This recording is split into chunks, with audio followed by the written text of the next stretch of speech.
So I'm here with Tim Heath, Chief Winemaker of Cloudy Bay. He's going to talk about their sparkling wines, Pelorus.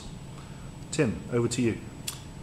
Yeah, we've been making sparkling wine in at Cloudy Bay since 1987, and that first started off with a vintage wine, and shortly after that, after we built some stocks of reserve, we started making a non-vintage wine as well, and both wines have, I think, quite a different structure and set of flavours, and a lot of that comes down to the difference in varietal mix that we have across the two wines. Now, the non-vintage is predominantly Chardonnay, and Chardonnay in a sparkling wine or a champagne is typically seen as a variety that adds a lot of finesse and elegance to the blend. And Pinot Noir, which is the other grape that we use in our sparkling wines, tends to be seen as more of a carpentry varietal. It's more structured, has great length and palate extension.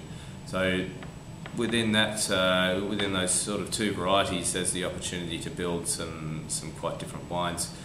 So the non-vintage is 70% Chardonnay, 30% Pinot Noir.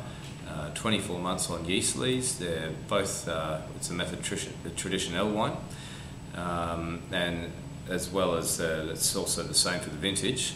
The vintage is 60% Pinot Noir and 40% Chardonnay, so a slightly different mix, and I think has a slightly richer, fuller palate structure, and it also has 36 months on yeast lees, which also fattens it up and tends to make it a little bit richer and creamier.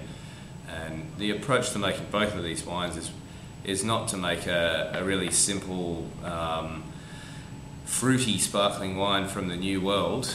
There's a good core of nice fresh fruit character in both of the wines, but it's backed up by some quite serious yeast-derived character, and that really is the key to making good sparkling wine in my book, is those lovely yeasty characters like bread dough, sort of a biscuity character or brioche, and that really adds complexity and depth to the wines. So the vintage we're tasting is the 06, isn't it? It's the 06, yes. Yeah. Yes. Great. Thanks for that, Tim. Sure.